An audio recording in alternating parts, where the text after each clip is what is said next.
और हर महीने होने वाली पीटीएम में पेरेंट्स से भी निवेदन करूंगा कि जो है वो ईमानदारी के साथ जो है बस प्रेजेंट रहें और अपने बच्चे की फीडबैक लें। अगर सर ये 24 महीने 12 महीने 36 महीने आपने हमारा साथ दे दिया ना, तो हम वादा करते हैं आपके बच्चे को बिल्कुल वो बना के दिखाएंगे सर जो वो बनना चाहता है और जो उसे आप जिस रूप में देखना चाहते हैं। सर अब यहीं से मैं एक चीज़ और आपसे पूछना चाहूँगा कि अल्टीमेट मोटिव हमारा जॉब पाना है, राइट। अल्टीमेट मोटिव, भले आप आईआईटी में जाएं या कहीं पे भी जाएं। सर एक अगर मिडिल क्लास बच्चे की अगर हम बात करें, जिस समाज से ज़्यादातर हम सब आते हैं, तो जितनी जल्दी हो सके उसको जॉब मिले ये अच्छा होता है। Exactly. क्योंकि अगर वो बीटेक भी करने जा रहा है तो भी पेरेंट्स को उसकी फीस वगैरह लंबी जर्नी है। तो क्या सर कोई ऐसा रास्ता है जहाँ 12th के बाद ही बच्चा जॉब सिक्योर कर सकता है और उसको अलग से बहुत कुछ ना पढ़ना पड़े इसी सिलेबस में? मुझे लगता है कि जो हमारा प्लान है board plus NDA plus JEE plus NEET या प्लस यूटी का, तो उस प्लान का उद्देश्य यही है कि बच्चे को बहुत ज़्यादा आगे बढ़ने की ज़रूरत ना हो। देखिए सबसे पहली बात, आज के टाइम में फोर्स अपने आप में मैक्सिमम अपॉर्चुनिटी दे रही है। जैसे 10+2 ये मैथ बैकग्राउंड से हैं, तो इन्हें जानना बहुत ज़रूरी है कि इनके पास जेई तो है ही, बट जेई के साथ एनडीए भी है। जेई के साथ एनडीए मैं इसलिए कहता हूँ क्योंकि अब एनडीए ने भी मैथ स्ट्रीम में जाने वाले बच्चों के लिए बीटेक कंपलसरी कर दिया। तो अल्टीमेट करना तो तुम्हें बीटेक है। अगर तुम्हें एक ऑप्शन और मिल रहा है जो कि फ्री ऑफ कॉस्ट बीटेक है, सैलरी अलग मिल रही है, जॉब अलग सिक्योर हो जा रही है तुम्हारी, बट यहाँ तुम जेई से टॉप आईटी कॉलेज भी क्वालिफाई कर लो, तुम्हें फीस भी भरनी है, तुम्हें मंथली खर्च भी देना है और जॉब भी सिक्योर नहीं है। तो मुझे लगता है अगर आज जेई देने वाला हर बच्चा है तो उसे एनडीए देना चाहिए, जिस हम मिडिल क्लास की बात कर रहे हैं उसके लिए जरूरी है। और सबसे कमाल की बात कि एनडीए भी बीटेक ले जा रहा है, इनको ये भी पता होना चाहिए जेई एग्जाम अपीयर हो जाने मात्र से 2 और अपॉर्चुनिटीज बढ़ती हैं, आर्मी टीएस और नेवी टीएस, जो 2 बार इनको डायरेक्ट एसएसबी देती है और वो एसएसबी एक साल में इनको फ्री की और 2 एनडीए हो गई, तो 6 एसएसबी, मतलब आप 6 रूट तैयार कर रहे हैं बीटेक कोर्स में जाने के लिए। एग्जैक्टली। और 6 की 6 एंट्री आपको बीटेक के लिए क्या कर रही हैं, ले जा रही है। और कमाल की बात है कि यहाँ 1 रुपया आपका लगना नहीं है और जॉब भी क्या है, सिक्योर है। तो मुझे लगता है कि मिडिल क्लास की जो आप बात करते हैं कि सर उनके पास फिनांस नहीं है, 4 साल पढ़ाई का ताकत नहीं है, तो भाई ऑप्शंस है ना आपके पास, आप उन ऑप्शंस की ओर लगिए, मेहनत करिए, देखिए आप सब कुछ तय करेंगे। और यही बात नहीं रोकना चाहूंगा, ये तो मैं कमीशन एंट्री की बात कर रहा था। पहले तो अगर मैं नॉन कमीशन जोड़ दूं, मतलब एयरफोर्स भी आप जाते हैं तो आप एयरक्राफ्ट मेंटेनेंस इंजीनियर ही हैं एक तरीके से। आप नेवी सेलर में जाते हैं तो वहां पे भी आप एसएसआर के थ्रू टेक्नीशियन ही बनते हैं। आप आईसीजी जीडी में जाते हैं, अंतरिक्ष में जाते हैं, आप भी टेक्निकल डिपार्टमेंट में जाते हैं। आप आर्मी टेक्निकल के थ्रू जाते हैं, आप टेक्निकल डिपार्टमेंट में ही जाते हैं। तो कमीशन तो है ही है 6 मौका, बट नॉन कमीशन में भी इनके पास मल्टीपल अपॉर्चुनिटीज हैं जिससे सफलता ले सकते हैं। तो 10+2 लेवल पे आप कह सकते हैं गर्व के साथ कि कमीशन और नॉन कमीशन मिला के फौज के अंदर 16 अपॉर्चुनिटीज हैं जो इनको फौज के रास्ते की ओर ले जा सकती हैं। देखिए सर ने 16 अपॉर्चुनिटीज के बारे में बताया, थोड़ा सा जिम्मेदार बनिए, देखिए गूगल आप सबके पास है और आप हमारी वेबसाइट पे भी जाके पूरा सब देख सकते हैं, आपको सारी जो जानकारी है वो वहाँ पे भी मिल जाएगी। सर अब एक अगला सवाल था, लेकिन आपके इसी जवाब में अगला सवाल भी कवर हो गया। अब सवाल मेरा ये था, क्योंकि बच्चों के लिए ज़रूरी है तो मैं बता देता हूँ कि सर सिर्फ एक ही एग्जाम पे फोकस करना जहाँ पे सक्सेस रेट 0.1% से 1% है, तो क्या वो सही है? अब मेरे को जवाब ऑलरेडी मिल चुका है कि आपको करना चाहिए उस पर और आगे मल्टीपल ऑप्शंस। देखिए सबसे बड़ी चीज ये भ्रम देश के अंदर निकलना बच्चों के लिए बहुत जरूरी है कि हमें ज्यादा से ज्यादा डराया जा रहा है, पढ़ाया नहीं जा रहा है, डराया जा रहा है। हर आदमी डरा रहा है, डरा करके अपने आप को सही प्रूव करने की कोशिश कर रहा है, और उसमें सबसे सॉफ्ट कॉर्नर में देखता हूं बच्चा होता है। To be very honest, parents भी डरा रहे हैं, टू बी वेरी ऑनेस्ट कि टीचर्स भी क्या कर रहे हैं, डरा रहे हैं। और बच्चा इतना डर जा रहा है कि वो अपनी रियल क्षमता को भूल जा रहा है। भगवान ने इतना नायाब जो है बना के भेजा है, मतलब there is no comparison in the world. मुझे लगता है कि आपके पास इतना बड़ा भेजा है कि दुनिया में आप कुछ भी कर सकते हो, इसकी बियॉन्ड द लिमिट कैपेसिटी है। इस कैपेसिटी को लोग अपने डर के माध्यम से या कह लीजिए अपने जो है प्रेशर से उसको कम करने की कोशिश कर रहे हैं। तो बच्चों को ये सर बड़ी अच्छी बात समझनी ज़रूरी है कि मैथ जो पढ़ाई हो रही ना, यही असली मैथ है। आप जेई के भी एग्जाम में बैठ सकते हैं, एनडीए में बैठ सकते हैं और सीयूटी भी बैठ सकते हैं। यही जो फिजिक्स है, यही एनडीए भी बैठा सकती है आपको, जेई भी बैठा सकती है, नीट भी बैठा सकती है और सीयूटी भी बैठ सकते हैं। यही केमिस्ट्री सब जगह है, यही इंग्लिश सब जगह, यही जीएस सब जगह है। अगर अच्छे से 5 सब्जेक्ट पे कमांड कर लिया गया, मैं ज़्यादा नहीं बोलता हूँ, कहते हैं कि इंसान की ब्रेन की कैपेसिटी 2 क्विंटिलियन बाइट्स की होती है। मतलब अगर मैं 200 पेज की किताब की बात करूं तो 5 करोड़ किताब की कैपेसिटी अपने ब्रेन के अंदर वो समा सकता है। तो उसके माइनस में भी नहीं इस्तेमाल हो रहा है, पॉइंट्स में भी नहीं इस्तेमाल हो रहा है। यहाँ केवल 5 किताब का मसला है। मैथ के 31 टॉपिक हैं, फिजिक्स के 28 टॉपिक हैं, केमिस्ट्री के टॉपिक हैं, जीएस के टॉपिक हैं और इंग्लिश के टॉपिक हैं। बस अच्छे से काम कर लिया जाए यार, लाइफ में जो चाहते हैं 10+2 लेवल पे हर कंपटीशन के ऐसे सामने घुटने टेक के खड़ी होगी और लाइफ अपना सही दिशा में लेके जाए। क्या बात कही है सर, कंपटीशन आपके सामने घुटने टेक के खड़ा होगा, लेकिन वही वही समर्पण के साथ आपको जो है वो तैयारी करनी ये पड़ेगी। 2 साल करो या मरो है। और कहता हूँ मैं हमेशा कि 2 साल अगर ऐसी की तैसी कराने से अगले 60 साल संभल जाते हैं। तो मुझे लगता है करा लेना चाहिए, और आगे आने वाली जनरेशन संभल जाती है और लाइफ धरती पे पैदा होने की वजह मिल जाती है, और ये एफर्ट्स करना चाहिए। उम्मीद कर रहा हूँ कि सर की इन बातों पे बच्चे ध्यान देंगे। तो सर ये तो मुझे अभी तक समझ में आया कि 12th लेवल पे एक बच्चे को जल्दी सेट होना भी जरूरी है, मेंटल सेटिस्फेक्शन के लिए भी और एक फाइनेंशियल स्टेबिलिटी के लिए जरूरी है। और जहाँ पे अभी तक जहाँ मुझे समझ में आया कि हम कई सारे ऑप्शन एक साथ अप्रोच कर सकते हैं। एग्जैक्टली, और हम करके दिखाए, हमने लास्ट सेशन में इस चीज़ को प्रूव करके दिखाया।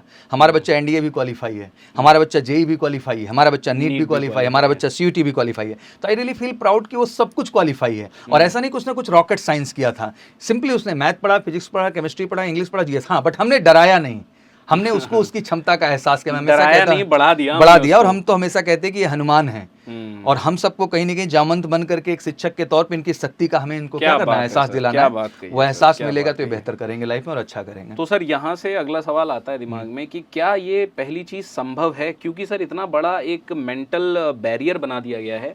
जैसा आपने कहा कि बोर्ड का टीचर है वो कह रहा है मैं जेई नहीं पढ़ाऊंगा, जेई का टीचर है वो कह रहा है मैं बोर्ड नहीं पढ़ाऊंगा। अब एक बच्चा है उसको पढ़ना बोर्ड भी है, उसके 12th में परसेंट कम आए तो भी उसके ऊपर प्रेशर, जेई नहीं निकला तो भी प्रेशर, एनडीए नहीं निकला तो भी प्रेशर, सीयूटी नहीं निकला तो भी प्रेशर। तो सर ये संभव अगर है तो ये कैसे संभव है कि हम इन सबको एक साथ प्रिपेयर कर सकते? देखिए, मुझे तो लगता है कभी कभी एक तरह का एक सिंडिकेट है। सिंडिकेट तो है ही सर। हाँ, स्कूल अपने हिसाब से अपने जगह सेट है, वो अपनी कमाई करता है, शांत होता है, सारा दबाव पेरेंट्स और बच्चे के ऊपर है। ध्यान से समझिए आप, स्कूल की भी लाखों की फीस देना है, फिर बोर्ड कोचिंग के नाम पे भी उसको लाखों की फीस देना है, और फिर ये बड़े बड़े कोचिंगों में जाकर के एडवांस और फाउंडेशन के नाम पे भी लाखों देना है, और 3 लाख 4 लाख खर्च करने के बाद भी आउटकम के तौर पे कुछ होते नहीं है। अब पेरेंट्स एंड बच्चों दोनों को ये समझना होगा कि आखिर आप इतने, चलो स्कूल तो कोई ऑप्शन नहीं है आपके पास, वो देना ही देना है, बट मुझे लगता है कि ये बोर्ड कोचिंग का और ये एडवांस का कॉन्सेप्ट बिल्कुल ठीक नहीं है। मुझे लगता है कि ये जीरो से हीरो बनने की प्रक्रिया है।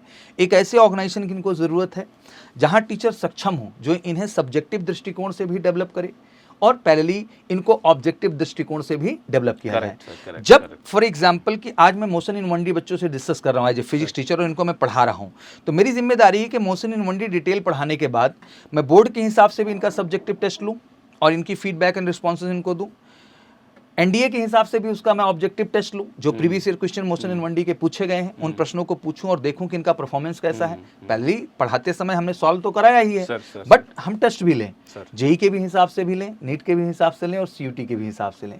मुझे लगता है जब आप उस लेवल पे टेस्टिंग करेंगे तो ऑटोमेटिक बच्चे को रियलाइज होगा कि केवल मैंने ईमानदारी से बोर्ड पढ़ करके इन सारे कॉम्पिटिशन्स के, एनसीईआरटी पढ़ के हमने इन सारी कॉम्पिटिशन्स को क्या कर लिया, तो भरोसा और विश्वास पैदा करने की जर्नी हमने। देखिए, एक चीज समझिए कि सर ये कह रहे हैं कि वो आपको करना है, तो मतलब क्या है कि आप खुद एक कॉन्सेप्ट पढ़ के आप इसको अभी वीडियो देख के आप सर की बात को खुद के ऊपर एक्सपेरिमेंट करके एक बार देखिए कि आप कोई भी एक कॉन्सेप्ट उठाइए, उसको अच्छे से पढ़िए और प्रीवियस ईयर्स पेपर 4-5 एग्जाम्स के आप लेके सॉल्व करके देखिए। अगर कॉन्सेप्ट क्लियर है तो आप क्वेश्चन कर पाएंगे। लोग आपको डराएंगे, आपको डरना नहीं है बेटा, आपको लड़ना है शेर की तरह और अपनी ज़िंदगी में हर वो चीज़ तय कर लेनी है जो आप तय करना चाहते हैं।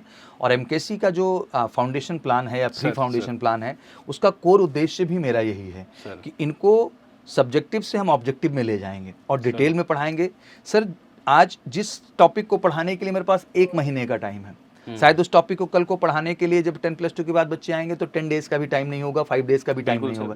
तो अगर आज हमें इतना समय मिला है तो इस समय का क्या सदुपयोग है? तो यही सदुपयोग है कि इन्हें डिटेल में पढ़ाया जाए, अच्छे में पढ़ाया जाए और उन क्वेश्चंस को इनको सॉल्व कराया जाए। सर, लास्ट में बस एक सवाल, आपका मैसेज सर क्या रहेगा बच्चों को जो इस फील्ड में आ रहे हैं, प्री फाउंडेशन या फाउंडेशन, आपकी तरफ से उनके लिए क्या मैसेज है सर? देखिए, सबसे पहली बात तो प्री फाउंडेशन में ये कहना चाहूँगा कि 9-10th ही एक ऐसी ऊर्जा का टाइम होता है जब बच्चे एक्साइटेड होते हैं अपने करियर का निर्णय लेने के लिए।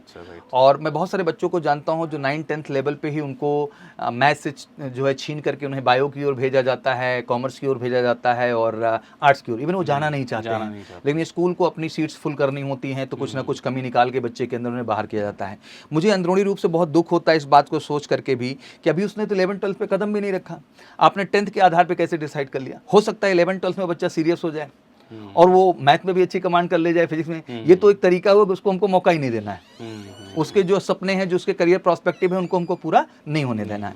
9th-10th में आने का सबसे बड़ा हमारा जो टारगेट है वो यही है कि बच्चा 9th-10th में होगा तो ऑब्वियसली उसका मैथ या बायो जो भी टारगेट है, हम फाउंडेशन में उस लेवल पर उसको डेवलप करके चलेंगे, और जो रूट प्लान उसको लेना है, मैथ के थ्रू जाना है या बायो के थ्रू, वो बिल्कुल दहाड़ते हुए आगे बढ़ेगा, और प्री फाउंडेशन बैच से हम उनको एक रियल फाउंडेशन देने में कामयाब होंगे।